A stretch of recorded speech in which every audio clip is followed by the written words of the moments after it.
Jai Hind everyone. In this video we will discuss what is the source of the questions that are being asked in UPSC, NDA and CDS. ठीक है, तो source का मतलब क्या है? What is the meaning of source? Source का मतलब है कि क्वेश्चंस कौन सी बुक से डायरेक्टली पिक किए गए। तो अगर आपको सोर्स पता चल जाए तो द होल प्रिपरेशन जर्नी, जो आपकी पूरी प्रिपरेशन है, वो कितनी ईजी हो जाती है। ठीक है ना, पूरे प्रिपरेशन जर्नी ही आपकी बहुत ईजी हो जाएगी। आपको पता है कि इन बुक से क्वेश्चन आना है सीधा सीधा। So I will read these books only. I will not waste my time searching for कि नोट्स दे दो या और कोई रिसोर्स मिल जाए मेरे को इस तरीके का ना, हैंड रिटन नोट्स, ये सब के चक्कर में I will not waste my time, because मेरे पास अटेम्प्ट्स तो लिमिटेड ही हैं, कंपटीशन बहुत ज़्यादा है। ठीक है ना, तो जो स्टूडेंट्स पहले से जुड़े हुए हैं उनको पता है कि इसका जवाब क्या है। And if you are watching this video for the first time और आपको लगता है कि मुझे भी पता है इसका जवाब, then you should write in the comments कि जी पॉज करके लिखो आपकी मुझे पता है इसका जवाब, कि जो यूपीएससी के जो एग्जामिनर हैं जो क्वेश्चंस फ्रेम करते हैं वो इन बुक्स का यूज़ कर रहे हैं। अब मैथ्स और इंग्लिश में आपको दिखेगा कि कोई एग्जैक्ट सोर्स नहीं है।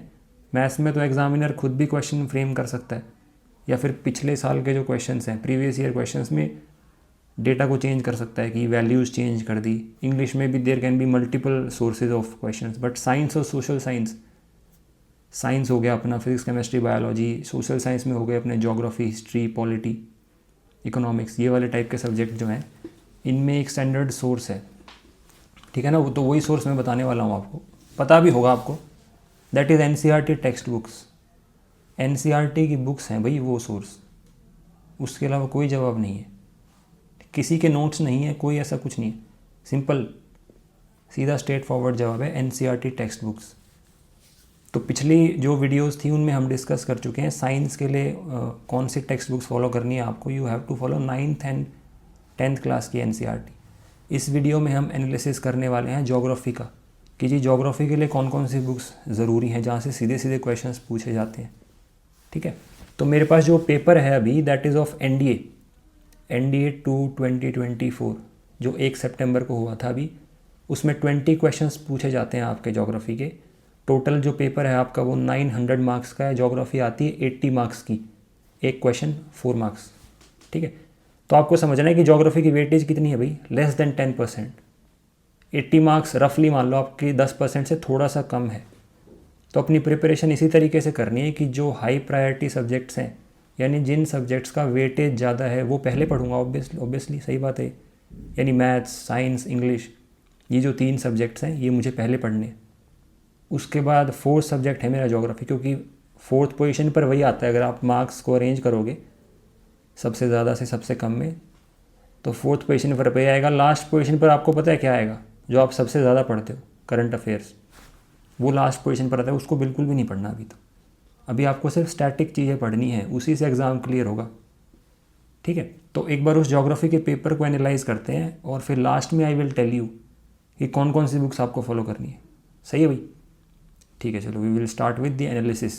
वो जो 20 क्वेश्चंस हैं आई विल शो यू कि ये क्वेश्चन यहाँ से पिक किया गया, यहाँ से पिक किया गया, 1 by 1। Okay, we will start with question number 140। We are starting backwards. ये लास्ट क्वेश्चन है ज्योग्राफी सेक्शन का। Total 20 question are there. Okay, so question number 140 क्या कह रहा है? Consider the following statements regarding river Brahmaputra. ठीक है, first statement is it rises in Tibet near lake Mansarovar, and second statement is it takes a U turn near Namcha Barwa and enters India through a gorge. अब कह रहा है which of the statements given above is are correct. ठीक है, तो starting में आपको यही देख लेना है कि करेक्ट पूछा है या नॉट करेक्ट पूछा है। यहाँ पे पूछा है हमसे करेक्ट, कौन सी स्टेटमेंट करेक्ट है फर्स्ट या सेकेंड में। ठीक है, तो जो सोर्स है इस क्वेश्चन का that is class 9th NCERT, Brahmaputra river system. अब जो हमारे क्वेश्चन की पहली स्टेटमेंट थी वो थी it rises in Tibet near lake Mansarovar. So the Brahmaputra rises in Tibet east of Mansarovar lake. ठीक है, फर्स्ट स्टेटमेंट इज करेक्ट दिख रहा है। सेकेंड स्टेटमेंट थी it takes a U turn near Namcha Barwa on reaching the Namcha Barwa 7757 metre it takes a U turn and enters India and Arunachal Pradesh through a gorge. Directly mentioned है। So first statement यहाँ से pick किया है examiner ने, and second statement यहाँ से, और फिर पूछा है कि कौन सी करेक्ट है। So both the statements are correct, ये भी करेक्ट है एंड ये भी करेक्ट है, ठीक है, both 1 and 2. So this is a direct question from NCERT, class 9th NCERT. Okay, moving on to the next question.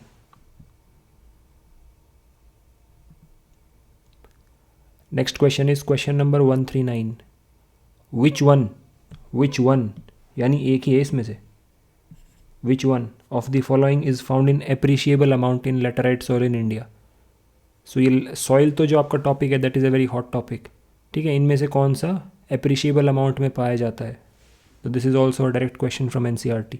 So if you will read about laterite soil from NCERT, you will see here that these soils are poor in organic matter, nitrogen, phosphate and calcium. These soils are poor in organic matter, nitrogen, phosphate and calcium. इनमें तो poor हैं, nitrogen, phosphate and calcium में तो poor हैं. हमसे पूछा है appreciable amount में क्या है, पोटाश. अब आप जब अगली लाइन देखोगे एनसीईआरटी में तो it is written while iron oxide and potash are in excess. So may be next time iron oxide के ऊपर क्वेश्चन आ जाए, ठीक है, you never know, but question is directly from NCERT, there is no other source, ठीक है भाई. Iron oxide और पोटाश जो है वो एक्सेस में है, सीधा सीधा क्वेश्चन है. So this is also a direct question from NCERT. Okay, moving on to the next question, question number 138. Question number 138 is about rivers. Which of the following tributaries are correctly matched with the Deccan rivers? This is also from NCERT. Let us see कि कहाँ से question pick किया गया है. Tributary is given and river is given. River is Krishna, Kaveri, Godavari and Mahanadi. Okay. Okay, so we are talking about question number 138. So यहाँ पर mention किया गया river systems of peninsular drainage. ठीक है, महानदी, गोदावरी, कृष्णा, कावेरी, चारों रिवर्स जो आपकी पूछी गई हैं उनके बारे में मेंशन किया गया है यहाँ पे. अब क्वेश्चन में you will see Kabini is there. So Kabini is a tributary of Kaveri. So this second is correctly matched. Kabini is a tributary of Kaveri river. यहाँ पे देख सकते हो ना आप, Kaveri is mentioned in Kaveri. ठीक, तो सेकंड इज करेक्ट. जैसे ही सेकंड करेक्ट होता है ऑप्शन सी और ऑप्शन डी चला जाता है. अब हमें फर्स्ट या थर्ड में चेक करना है, ठीक है. सो अगर हम भावनी के बारे में देखेंगे, Bhavani is also a tributary of Kaveri, but examiner ने भावनी को कृष्णा से मैच किया है तो गलत हो गया ना फिर फर्स्ट. तो जैसे ही फर्स्ट गलत हुआ ऑप्शन बी सही हो गया. अब थर्ड के बारे में चेक करना चाहें हम, सो मंजरा को मैच किया गया है गोदावरी से. यू हैव टू लर्न, याद करनी पड़ेंगी because there is no other option. तो let us see about Manjra. Manjra should be in Godavari, ठीक है, Manjra is in Godavari. The Penganga, Indravati and Pranhita and the Manjra are its principal tributaries. ठीक है, this question has been directly picked from NCERT. So I will also use green tick here. The questions which are directly from NCERT I am using green tick. आपने पहले की videos देखी होंगी तो you must be aware. Okay, moving on to the next question, question number 137. अब question number 137 says which of the following is are east flowing rivers in India.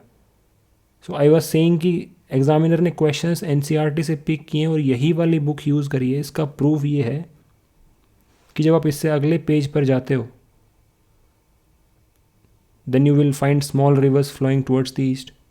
So ऐसा कैसे हो सकता है कि from the next page itself another question has been picked. 137 question में पूछा गया था which of the following is our east flowing rivers. यहाँ 4 ऑप्शन दिए गए थे, पेलार, पेरियार, पेनार एंड काली नदी. So Palar and Penar are mentioned here. So Palar and Penar are east flowing rivers. So 1 and 3. ठीक है, you have to read that again and again. आप बोलोगे जी मुझे याद कैसे होगा, इतना सारा डेटा है. तो आप अगर इसी चीज़ को बार बार पढ़ोगे तो आपको याद हो जाएगा. It might seem to you कि यार ये तो बहुत ज़्यादा फैक्चुअल बातें हैं. This is not like maths का फॉर्मूला कि याद हो जाए. तो ये भी याद हो जाएगा अगर आप इसी चीज़ को बार बार पढ़ते रहते हो. But if you will go with multiple resources then it is a problem. You should stick to one resource and then one resource is NCERT only. इसमें ये नहीं कह सकते आप कि वन रिसोर्स कर लो और कोई भी कर लो, नहीं, इसी को करना पड़ेगा। बाकी एग्ज़ाम्स में आप कह देते हो ना कि एक रिसोर्स कर लेना लेकिन उसी के साथ रहना, क्योंकि वहाँ पे काफ़ी सारे अच्छे रिसोर्स होते हैं, बट इस एग्ज़ाम में एक ही अच्छा रिसोर्स है, दैट इज़ NCERT, और कोई रिसोर्स है नहीं ऐसा। ठीक है, मिनिमम भी यही है, मैक्सिमम भी यही है, पहले ही बताया आपको। Okay, now we are moving to question number 136। Okay, the next question is question number 136। Question number 136 में क्या कह रहा है भाई, in which among the following states in India the sun rays are never perpendicular. ऐसे states बताओ जहाँ पर सन रेज कभी भी परपेंडिकुलर नहीं है। अब यू शुड बी अवेयर कि sun rays perpendicular tropic of cancer और ट्रॉपिक ऑफ कैप्रिकॉन के बीच में होती हैं। अब आप बोलोगे सर मुझे कैसे पता चलेगा कि ये होता है, तो पढ़ना पड़ेगा इसके लिए। तो जितना चीज़ें पढ़ोगे, जितना डाइवर्स आपकी नॉलेज होगी, उतना ही एडवांटेज है आपके पास। So this is our tropic of cancer, ये अपनी tropic of Capricorn. In between there is equator. अब जो अपनी इंडिया की साइज एंड लोकेशन सिलेबस में भी है, अब जो इंडिया की लोकेशन है दैट इज़ अबव इक्वेटर, और ट्रॉपिक ऑफ कैंसर कट करती हुई जाती है कुछ स्टेट्स के थ्रू। तो हमें वो वाले स्टेट्स फाइंड करने थे जो ट्रॉपिक ऑफ कैंसर से ऊपर हैं, बिकॉज उन्हीं स्टेट्स में सनरेज परपेंडिकुलर नहीं हो पाएंगी। Between these two black lines sun rays can be perpendicular. ठीक है, तो ये कौन से स्टेट्स हैं भाई जो ट्रॉपिक ऑफ कैंसर से ऊपर हैं? तो आपने याद कर रखा होगा ना कि ट्रॉपिक ऑफ कैंसर जो लैटिट्यूड है वो कौन कौन से स्टेट से पास करती है। ठीक है, so you can look at this figure in NCERT। This is tropic of cancer. अब यहाँ पे नोट करने वाली बात यह है कि ट्रॉपिक ऑफ कैंसर जो है वो राजस्थान से पास करती है। बिल्कुल छोटा सा एरिया है जहाँ पे the tropic of cancer is passing through Rajasthan. ठीक है, ये नोट करने वाली बात है। अब जिसको ये नहीं पता था वो मिस्टेक कर सकता है, उसको लगेगा गुजरात के बाद सीधा MP है, लेकिन यहाँ पर राजस्थान भी है।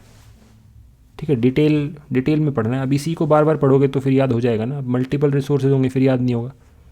तब दो स्टेट्स कौन से हैं ऐसे जहाँ से ट्रॉपिक ऑफ कैंसर पास नहीं कर रही? बिहार एंड मणिपुर। तो इसके नीचे, इस लोकेशन के नीचे, इस येलो लाइन के नीचे हर लोकेशन पर सनरेज परपेंडिकुलर हो जाती हैं किसी न किसी टाइम पर, लेकिन बिहार और मणिपुर में कभी नहीं हो पाएंगी, बिकॉज मैक्सिमम वो ट्रॉपिक ऑफ कैंसर तक ही परपेंडिकुलर होती हैं। अर्थ का टिल्ट ही ऐसा है 23.5 डिग्री कि मैक्सिमम वहीं तक परपेंडिकुलर आ सकती हैं। अब ये समझना पड़ेगा, ठीक है ना। इसके लिए यू नीड 1 आवर का लेक्चर, तब जाके आपको समझ आए। आप खुद भी पढ़ सकते हो इस चीज़ को। Very very interesting concept, sun rays perpendicular कहाँ कहाँ पर होती हैं। अब आपको फिर ये भी समझना पड़ेगा क्या बिहार या मणिपुर में कभी शैडो ज़ीरो हो पाएगी? Now this is a question for you, you should answer this question in comments. क्या बिहार और मणिपुर में कभी शैडो ज़ीरो हो पाती है? This is a very interesting question. Shadow zero कब होती है? ठीक है भाई। Sunrays are never perpendicular, one is Bihar and one is Manipur. So first and 3 option B. ठीक है, you can solve this question. Practical geography का कॉन्सेप्ट है कि प्रैक्टिकल जो समझें हम चीज़ों को। ठीक है भाई, moving on to the next question, question number 135। Question number 135 says where is the Coriolis effect the largest. Coriolis effect largest कहाँ पर होता है? The Coriolis force is directly proportional to the angle of latitude. It is maximum at the poles and is absent at the equator. Maximum कहाँ पर होता है जी? It is maximum at the poles. अब पूछा है where is the Coriolis effect the largest, so at the north pole. ठीक है जी, moving on to the next question. Next question history का है। सो लेट अस सी अगला क्वेश्चन ज्योग्राफी का कहाँ पर है। साइंस के questions we have already discussed in the previous video, so you can watch that video and you yourself have to decide कि कौन सी बुक सबसे ज़रूरी है। अदरवाइज मैं आपको बताऊंगा तो यू वोंट बिलीव, है ना। तो my aim is to show you so that you can believe and then you yourself have to take action और डिसाइड कि कौन सी बुक ज़रूरी है मेरे लिए। यहाँ पे तो अब तो बिलीव हो जाना चाहिए, या अब भी नहीं हो रहा। What more can we do to make you believe the importance of NCERT। कितने ज़रूरी है NCERT की बुक।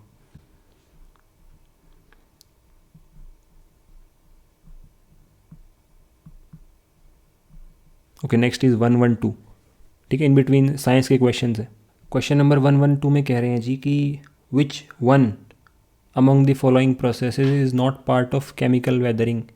अब सिलेबस को जब आप ध्यान से देखोगे तो वहाँ पर मैंशनड है केमिकल वेदरिंग, ठीक है। तो that is why I have told कि पहले सिलेबस, देन वही topics you have to read from NCERT and then you can move on to the previous year questions. Now what is the source of this question? Again, NCERT is the source of this question. Okay, if you will read about chemical weathering processes, you will find solution, hydration, reduction. ये 3 chemical weathering processes हैं भाई। solution, hydration, reduction. हमसे तो ये पूछा है not part of chemical weathering. thawing is not the part. अब आप देखो भी कि किस में आता है, it is in the physical weathering. Correct answer is option D. अब when we will move on to the physical weathering,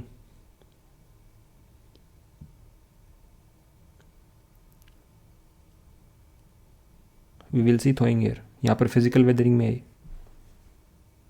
freezing भी आ सकता था वहाँ पर, फ्रॉस्ट वेजिंग भी आ सकता था, ठीक है। थॉइंग is the part of physical weathering, ठीक है। फिजिकल वेदरिंग प्रोसेसेस इसमें अच्छे से एक्सप्लेन भी किया गया है, you have to read about it.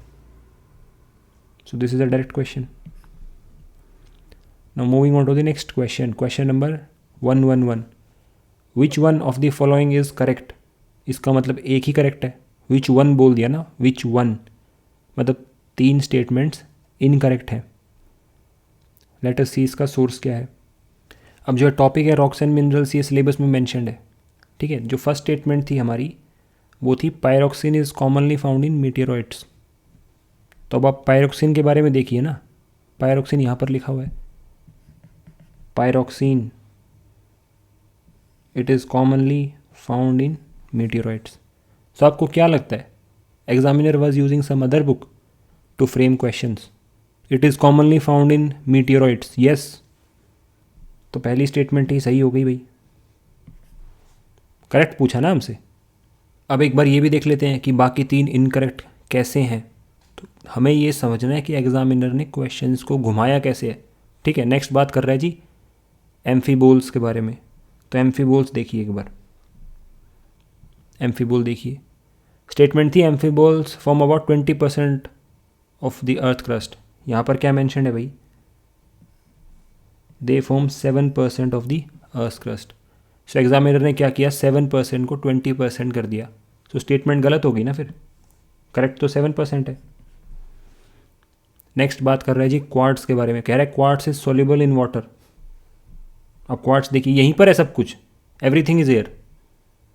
जब सब कुछ यहीं पर है तो मतलब यही बुक यूज़ करी गई है।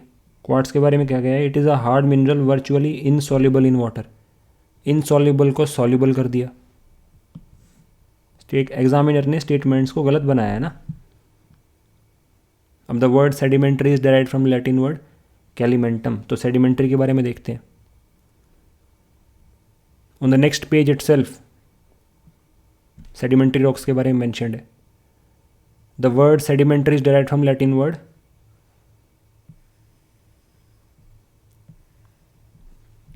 सेडिमेंटम विच मीन्स सेटलिंग, लेकिन एग्जामिनर ने तो सेडिमेंटम को कैलिमेंटम कर दिया चेंज। तो फिर ये स्टेटमेंट गलत हो गई। तो 3 स्टेटमेंट गलत हो गई, पहली सही हो गई। हमसे यही पूछा था विच one of the following is correct, तो मतलब एक ही करेक्ट है, वो हमें दिख भी रही है, द ईजीएस्ट, ठीक है भाई, डायरेक्ट क्वेश्चन। अब ब्यूटी देखिए आप, जहाँ पर पिछली स्टेटमेंट एंड हुई थी वहीं से क्वेश्चन नंबर 1110 शुरू हो गया। इस पेज पर एंड हुई थी ना भाई पिछली स्टेटमेंट सेडिमेंट्री रॉक्स पर, यहीं से अगला वाला क्वेश्चन है, मतलब बैकवर्ड हम जा रहे हैं 1110। Which one of the following is an example of both an igneous as well as a metamorphic rock. तो देखते हैं इग्नियस और मेटामॉर्फिक रॉक्स के बारे में। इग्नियस रॉक यहाँ पर मेंशन्ड है, यू विल फाइंड जो रॉक है इसका जवाब वो है granite. Granite is also mentioned in igneous as well as metamorphic, दोनों में मैंशनड है। मेटामॉर्फिक रॉक्स में भी ग्रेनाइट मैंशनड है। अगर आप इन डेप्थ पढ़ोगे ना इन बुक्स को तो आपका वो डाउट अपने आप ही आ जाएगा कि ग्रेनाइट दोनों में मेंशन कैसे कर दिया। फिर आप थोड़ा और सर्च करोगे इसके बारे में तो फिर आपको समझ आएगा अच्छा ग्रेनाइट दोनों में मेंशन होता है, ठीक है मैं याद कर लेता हूँ, एनसीईआरटी में ग्रेनाइट को दोनों रॉक्स में दिया हुआ था। फिर क्वेश्चन ही आ गया सीधा कि which one of the following is an example of both an igneous as well as metamorphic rock. तो फिर आपने बोला अच्छा ये तो मैंने पढ़ा था, ग्रेनाइट दे रखा था एनसीईआरटी में।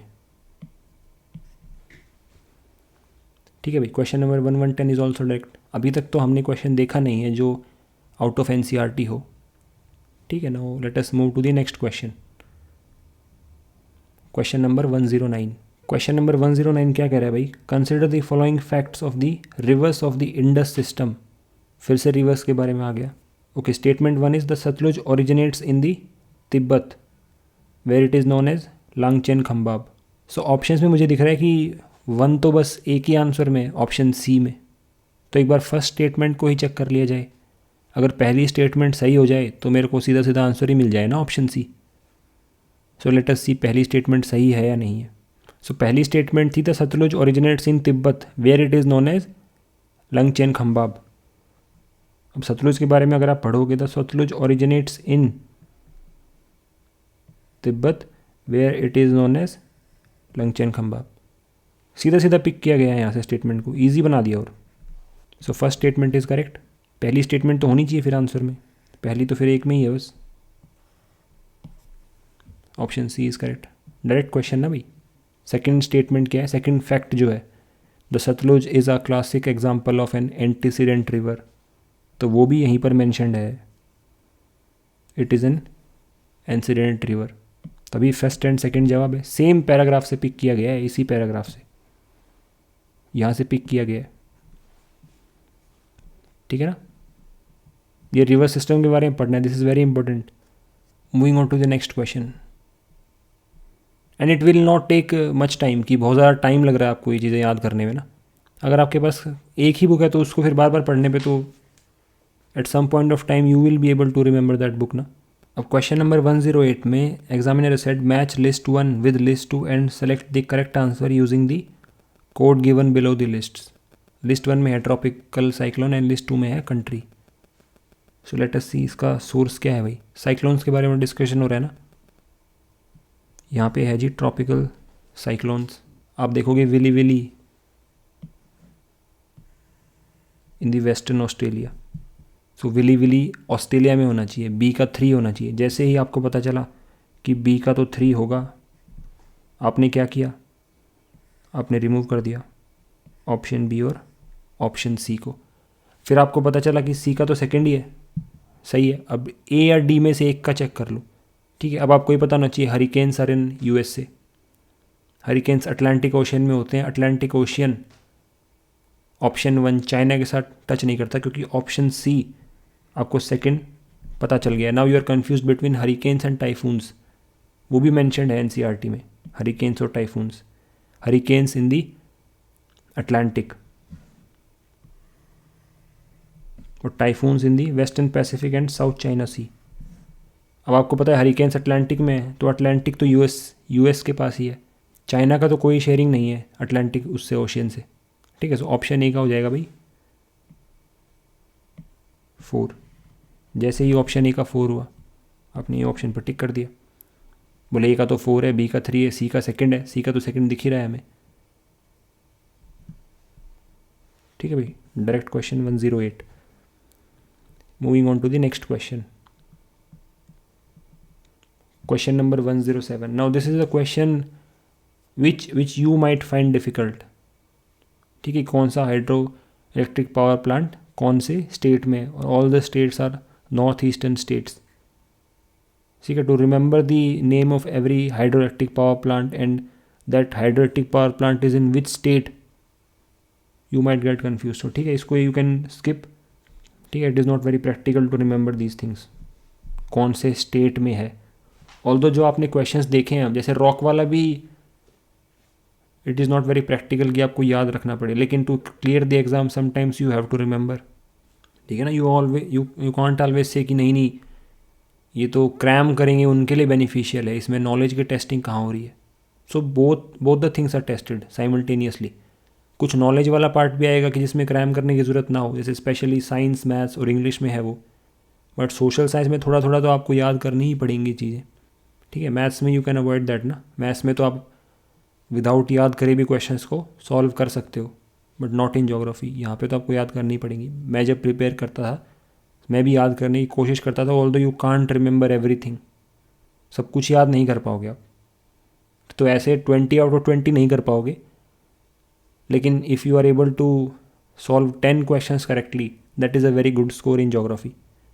आउट ऑफ 20 50% अच्छा स्कोर है, ठीक है जी। Let us skip 107 and let us move on to the 106 question. अब 106 जो क्वेश्चन है ये बार बार रिपीटेड है। ब्लैक कॉटन सॉइल्स हर बार आता है, सॉइल्स पर एक क्वेश्चन पहले भी देख चुके हैं हम, लैटराइट सॉइल वाला आ चुका है। अब ये सेम पेज से पिक किया गया है, ठीक है, देखेंगे अभी हम। Question number 106 says which one among the following statements with reference to the black cotton soils of India is not correct. अब देखो एग्जामिनर ने धीरे धीरे क्वेश्चंस को डिफ़िकल्ट बनाना शुरू कर दिया। पहले क्या होता था, एक स्टेटमेंट सही होती थी, 3 स्टेटमेंट गलत होती थी। अभी उन्होंने रिवर्स कर दिया, 3 सही है 1 गलत है। नाउ लेट अस सी कहाँ से पिक किया गया है क्वेश्चन। Question number 106। सो हमने देखा था लैटेराइट सॉइल से क्वेश्चन आया है सीधा। कौन सा आया था, एक्सेस वाला, जिसमें पोटाश जवाब था कि पोटाश एक्सेस में होता है। अब इसके साइड में ही बिल्कुल on the left side black soil is there, यहाँ पे ब्लैक सॉइल के बारे में मेंशन किया गया है। अगर आपसे पिछला पेज देखोगे तो जो हमारी पहली स्टेटमेंट थी क्वेश्चन की, that was the black cotton soils are also called regur, these soils are also known as the regur soil. So पहली स्टेटमेंट तो हमारी सही है। सेकेंड स्टेटमेंट देखिए, they are highly moisture retentive, the black soil retains the moisture for a very long time. Second statement is also correct. Third statement में कह रहा है they are rich in lime, सीधा सीधा वहीं से, chemically the black soils are rich in lime. अब 3 statement सही हो गई हैं तो the 4th statement has to be incorrect, because examiner ने पूछ लिया ना नॉट करेक्ट, इसका मतलब वी हैव अज्यूम्ड कि एक स्टेटमेंट सही नहीं है। अब ऑप्शन डी में बोला गया है these soils have less clay factor. यहाँ पर देखिए भैया आप, the black soils are generally clayey, less clay factor तो नहीं होता इनमें। तो option D is the correct answer, ठीक है ना। क्ले ही होती भी हैं हमें ब्लैक सॉइल का, अगर आप सोचते हो ब्लैक सॉइल के बारे में तो आपके जो दिमाग में इमेज आती है, in that image you have already assumed कि वो क्लेई सॉइल तो होती हैं, लेस क्लेई फैक्टर थोड़ी ना होता है उनमें ब्लैक सॉइल में, ठीक है भाई। Question number 106 is a direct question from NCERT। Now let us move on to the next question. Question number 105। Question number 105 says, which of the following pairs of Himalayan passes and the ranges in which they are located are correctly matched? अब जब important passes के बारे में आप पढ़ेंगे, some of the important passes of the region सबसे पहले ही mentioned in the starting itself, Zoji La on the Great Himalayas। Question देखिए आप, Zoji La great Himalayas, so first is correct. जैसे ही हमें दिखा first is correct, option A चला गया और ऑप्शन बी चला गया। अब सेकंड तो ऑटोमेटिकली करेक्ट हो गया, we just have to check third option which is फोतुला।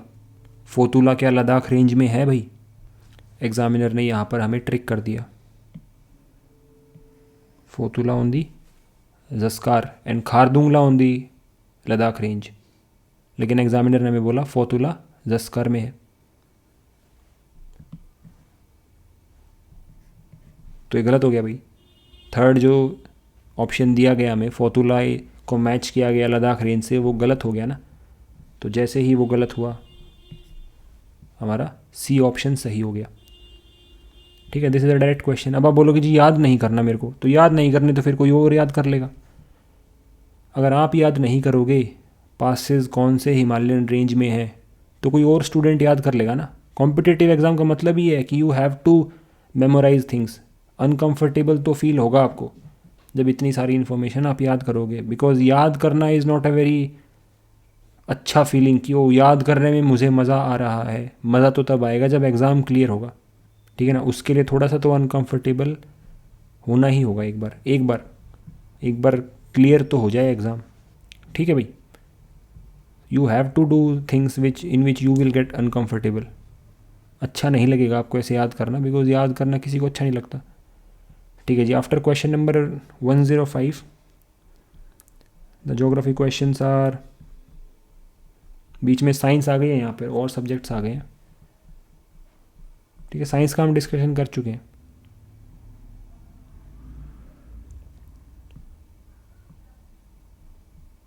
Okay जी. Question number 83 is there. Now question number 83, although it is mentioned in NCERT, the lowest part of most bolsons is occupied by a landform called playa. Which category of landform formation does it represent? But इसमें आपको वही बात है, you have to in depth study चाहिए इसमें. ठीक है, you can read about it here, लेकिन ये थोड़ा सा टेक्निकल है. ठीक है, लैंडफॉर्म्स वाला पूरा चैप्टर ही टेक्निकल है. तो इसके लिए आपको you need a good teacher जो आपको समझा सके. ठीक है, प्लाया क्या, what are playas, otherwise you won't be able to understand. ठीक है भाई. So this is also a direct question from NCERT and the correct answer to this question is arid landforms. Okay, my aim is to tell you कि NCERT की importance कितनी है. I am not here to teach you geography because उसके लिए तो you need hours and hours. एक एक topic को समझने के लिए घंटों लग जाएंगे. It is such a vast subject. ठीक है जी. Moving on to the next question. Question number 82. Which one among the following statements with reference to Benguela current is not correct. अब ये ओशन करंट्स में है, कोल्ड करंट हॉट करंट वाला. ठीक है, this is also from NCERT. बोला गया Benguela current के बारे में कौन सी स्टेटमेंट सही नहीं है. मतलब 3 सही है, 1 गलत है. देखते हैं भाई. अब ये फंडामेंटल्स ऑफ फिजिकल ज्योग्राफी है क्लास 11th की. ठीक है, इसमें कहाँ पर है भाई Benguela current. Benguela current is here और डॉटेड लाइन से रिप्रेजेंट किया है, इसका मतलब कोल्ड करंट है. यहाँ पर मेंशन है कोल्ड करंट. कोल्ड करंट को रिप्रेजेंट किया है भाई डॉटेड लाइन से. सो पहली बात तो हमें समझ आ गई, बेंगुला करंट कोल्ड करंट है. अब आप बोलोगे जी मैं हर करंट का याद करूँ. हाँ, तो एग्ज़ाम करना है तो फिर याद तो करना ही पड़ेगा. क्या करें, you have to do it. Otherwise याद करना तो किसी को अच्छा नहीं लगता कि इतने सारे करंट सब मुझे याद करने पड़ेंगे क्या. हाँ, करने पड़ेंगे अगर आपको करना है तो. अदरवाइज़ अपना कोई दूसरा सब्जेक्ट स्ट्रॉन्ग कर लो. पहले ही बताया मैंने, geography should be at number 4 priority. पहले 3 सब्जेक्ट्स में इतने अच्छे मार्क्स ले आओ कि इसको याद करने की ज़रूरत ना पड़े. अदरवाइज़ लेकिन अच्छे मार्क्स स्कोर करने हैं, you have to make sure कि मेरिट इन हो ही जाऊँ, तो याद करना ही पड़ेगा. There is no other option. So option में बोला गया it is a cold current. तो कोल्ड करंट तो सही बात है, हमें तो वो ढूंढना है जो गलत है. Its direction is from south to north. हाँ जी, साउथ टू नॉर्थ ही है डायरेक्शन, तो ये भी सही है. It flows in the Atlantic Ocean. हाँ जी, एटलांटिक ओशियन ही है. ठीक है, साउथ अमेरिका और साउथ अफ्रीका के बीच से ऊपर नॉर्थ अमेरिका और इधर यूरोप के बीच में ये पूरा अटलांटिक ओशियन है. North Atlantic and South Atlantic. Equator से ऊपर you can call it North Atlantic Ocean and equator से नीचे South Atlantic Ocean. I am talking about this reason.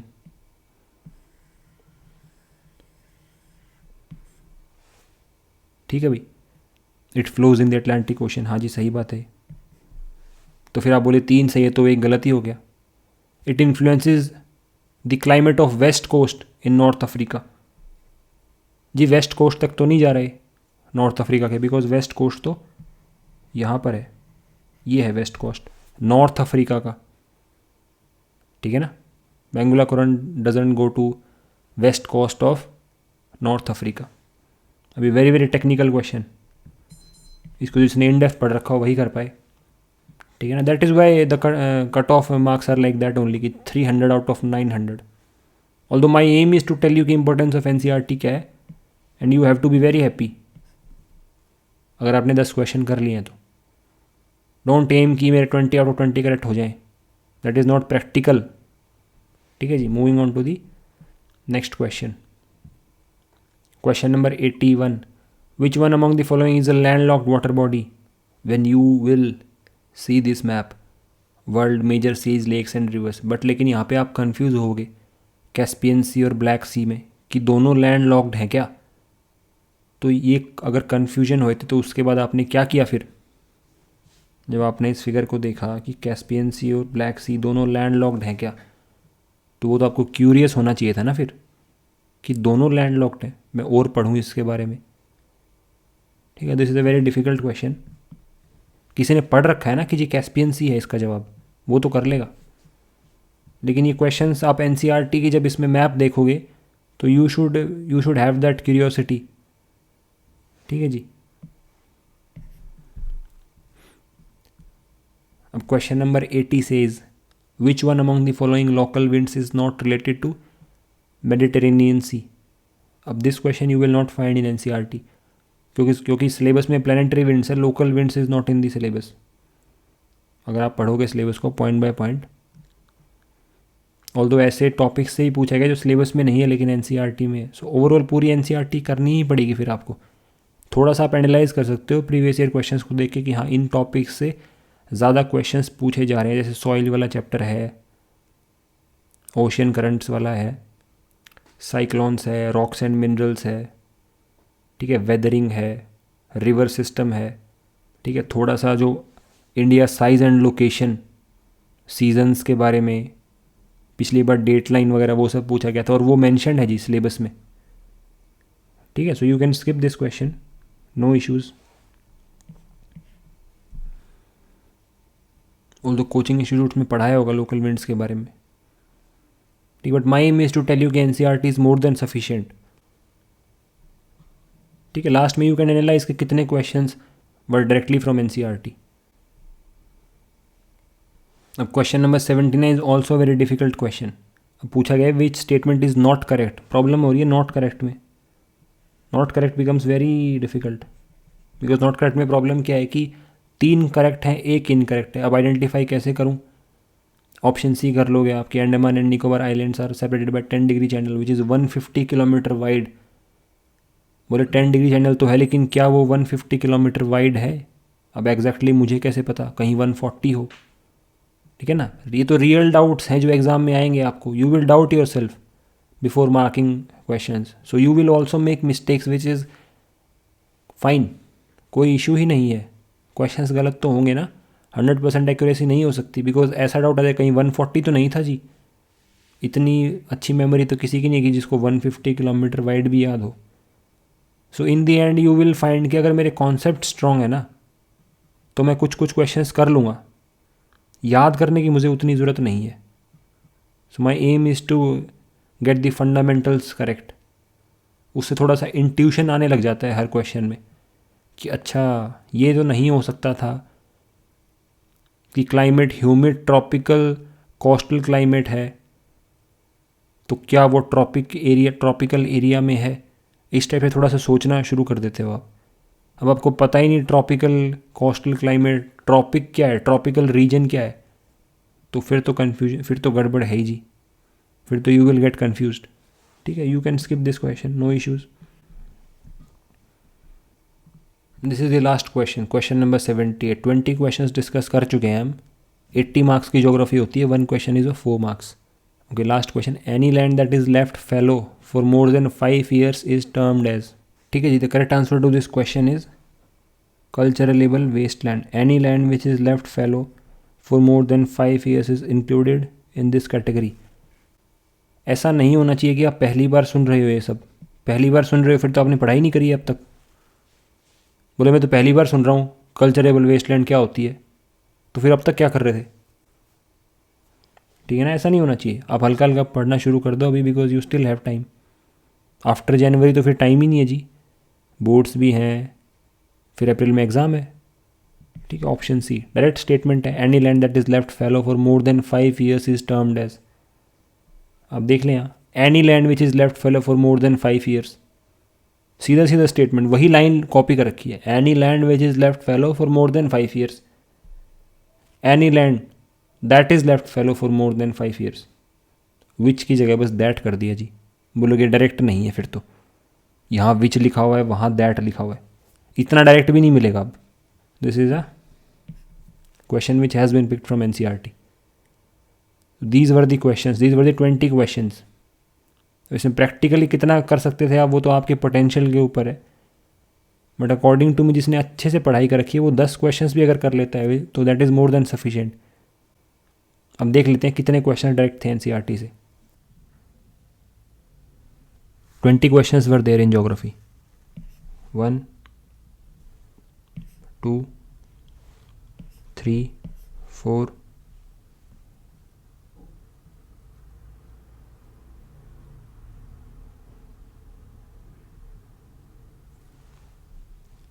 5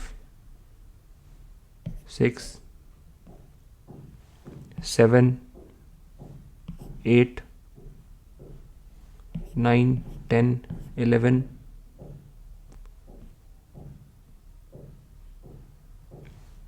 12 13 14 15 16 17। Okay ji, I hope आपने देखा है पूरा एनालिसिस वीडियो, लेकिन रियलिटी क्या है 95% ने देखा ही नहीं पूरा, सीधे यहीं पहुंच गए। अटेंशन स्पैन इतना कम हो गया है कि मुझे तो सीधे बुक्स का नाम ही बता दो, अभी जाके सीधे बुक्स ख़रीद के ले आता हूँ। फिर जब बुक्स तो ख़रीद के ले आओगे, इस चीज़ को तो एंजॉय करोगे आप, इस प्रोसेस को, बुक्स ख़रीदने वाले प्रोसेस को तो एंजॉय करोगे, लेकिन फिर जब बुक्स पढ़ने की बारी आएगी फिर यही प्रॉब्लम आएगी। 5 मिनट से ज़्यादा फोकस नहीं कर पाओगे उस पर, है ना। ये तो प्रॉब्लम है। तो यही प्रॉब्लम आप यहाँ शो कर रहे हो। आपने पूरा वीडियो नहीं देखा, आप सीधे यहीं पहुँच गए। तो बुक्स का नाम बताना होता मुझे तो एनालिसिस वीडियो बनाने की ज़रूरत क्या थी। मैं तो फिर सीधे बुक्स के नाम ही बता देता। एनालिसिस वीडियो बनाने की ज़रूरत इसलिए थी ताकि आपको समझ आए। अब पूरे वीडियो के बीच बीच में आई हैव टोल्ड यू कि इम्पोर्टेंट टॉपिक्स ये हैं। पूरी बुक्स भी नहीं पढ़नी है कि बिल्कुल फर्स्ट चैप्टर से शुरुआत कर रहे हो लास्ट चैप्टर तक जा रहे हो। सिलेबस को भी तो साथ में रखना है। तो मैंने आपको बताया कि आजकल सॉयल से क्वेश्चंस पूछे जा रहे हैं, रॉक्स एंड मिनरल से, अर्थक्वेक से, ठीक है, और भी टॉपिक्स हैं, ओशन करंट्स, इन सब टॉपिक्स से क्वेश्चन पूछे जाते हैं। तो इन टॉपिक्स पर आप ज़्यादा ध्यान दें। तो ऐसी ऐसी बातें बीच बीच में बताई हैं मैंने, वो आपने देखी नहीं तो वो मिस कर दिया। तो आप पूरा वीडियो देखें, ठीक है। और बुक्स अगर जानना चाहते हैं तो मैं आपको बता देता हूँ, ज्योग्राफी की टोटल 6 बुक्स आर देयर। अगर 9th क्लास से आप 12th क्लास तक देखोगे, एक तो भाई 9th की बुक है ज्योग्राफी की, एक 10th क्लास की बुक है, 11th क्लास में 2 बुक्स हैं ज्योग्राफी की, fundamentals of physical geography and India physical environment. और 12th क्लास की भी 2 बुक्स हैं, ठीक है। ह्यूमन ज्योग्राफी आती है 12th क्लास में। तो आपको 12th क्लास की बुक्स नहीं पढ़नी है पहले तो टोटल हमारे पास 4 बुक्स ही बची बस। मतलब आ जाएगा, हो सकता है 1-2 क्वेश्चन आ जाए, लेकिन हमें देखना है कि कम बुक्स में मैं मैक्सिमम क्वेश्चंस कैसे सॉल्व कर पाऊँ, ठीक है ना। तो you can start with 9-10th की बुक्स। 9th और 10th की बुक्स जो हैं ज्योग्राफी की, उनसे आप शुरू कर सकते हैं। उनमें भी आपको जो ये थोड़े इंपॉर्टेंट टॉपिक्स हैं ये पढ़ने हैं, जो सिलेबस में देख लेना है आपको एक बार, ठीक है ना। और क्वेश्चंस देख लेने हैं, प्रीवियस ईयर क्वेश्चंस, उनके साथ पढ़ना है पैरेलली, कि पहले टॉपिक देखा सिलेबस में और फिर उस बुक में देखा कि कहाँ पर ये मेंशन्ड है। और फिर जो 11th की दोनों बुक्स हैं, फंडामेंटल्स ऑफ फिजिकल ज्योग्राफी और इंडिया फिजिकल इन्वायरमेंट, वो बहुत ज़रूरी हैं, ठीक है ना। तो उनको पढ़ना है आपको, और अपनी पढ़ाई को उसी तरीके से प्लान करें जैसे शुरुआत में बताया आपको, कि पहले उसी सब्जेक्ट को प्रायोरिटी दें जो सबसे ज़्यादा मार्क्स का आएगा। ऐसे लिस्ट बना लें, फिर लास्ट में वो सब्जेक्ट होना चाहिए जिसको आप सबसे ज़्यादा पढ़ते हो, है ना। वो सब्जेक्ट नहीं पढ़ना आपको। वो करंट अफेयर्स जो आप वीडियोस देखते हो वो ना देखें आप, क्योंकि स्टैटिक चीज़ों से ही you can ensure your selection. ऐसी चीज़ें जो चेंज होती रहेंगी तो फिर आप तो चेंज ही करते रहोगे एवरी टाइम। भाई एक बार आपने फिज़िक्स के कॉन्सेप्ट्स पढ़ लिए अच्छे से, आपने न्यूटन लॉज ऑफ ग्रेविटेशन पढ़ लिया, ठीक है, इलेक्ट्रोस्टैटिक जो फोर्स होता है वो पढ़ लिया, मैग्नेटिज्म पढ़ लिया, सब पढ़ लिया आपने, तो वो चेंज थोड़ी ना हो जाएगा। एक बार ही तो पढ़ना है, तो एक बार तो आपको टाइम इन्वेस्ट करना ही पड़ेगा। ज्योग्राफी में भी अगर पहली बार पढ़ रहे हो तो एक बार तो टाइम इन्वेस्ट ही करना पड़ेगा। First time it is very difficult, उसके बाद ईजी होने लग जाता है, ठीक है ना। तो ये ज्योग्राफी की आपको बुक्स बताई हैं भाई, इन बुक्स को आप पढ़ें और पढ़ते रहें। यही है बस। वो टाइम कभी नहीं आएगा कि मैंने पढ़ लिया है सब कुछ, आई एम रेडी, ऐसा नहीं होगा। मतलब वो थ्रेशोल्ड को क्रॉस कर दें बस, उसके बाद तो जितना सीखना चाहते हैं सीखते रहें। थ्रेशोल्ड क्या है? एटलीस्ट 40-50% तो स्कोर कर पाएँ आप। जैसे मान लो मैं आपको 10 क्वेश्चंस दे दूँ तो 5 कर पाओ, है ना। तो उस थ्रेशोल्ड को क्रॉस कर लें, क्योंकि 50% ही है cut off. If you want to get selected, final selection लें तो भी 50% मार्क्स ही चाहिए आपको। तो एक बार 50% क्रॉस कर लें। 50% क्रॉस करने के लिए एक बार आपको एफर्ट करना पड़ेगा, फिर रिवीजन शुरू हो जाएगा। Again I am telling you कि मिनिमम रिसोर्स भी यही है, मैक्सिमम रिसोर्स भी यही है। मिनिमम जो बुक्स चाहिए वो भी यही चाहिए आपको, कि कम से कम बुक बता दो, कम से कम भी यही है। और क्या पढ़ूँ इसके अलावा? अगर आप बोलोगे कि इसके बाद और क्या पढ़ सकता हूँ, इसके बाद और कुछ नहीं है, यही है, बोले मिनिमम भी यही, मैक्सिमम भी यही, हाँ ऐसा ही है। मिनिमम भी यही है और इसको मैक्सिमम बार पढ़ना है, ठीक है ना। और कोई सोर्स नहीं है इसका। I have told you multiple times, I have to tell you, पता नहीं कब तक बताना पड़ेगा ये, कि और कोई सोर्स नहीं है, यही है एक सोर्स। ठीक है भाई, थैंक यू वेरी मच, जय हिंद।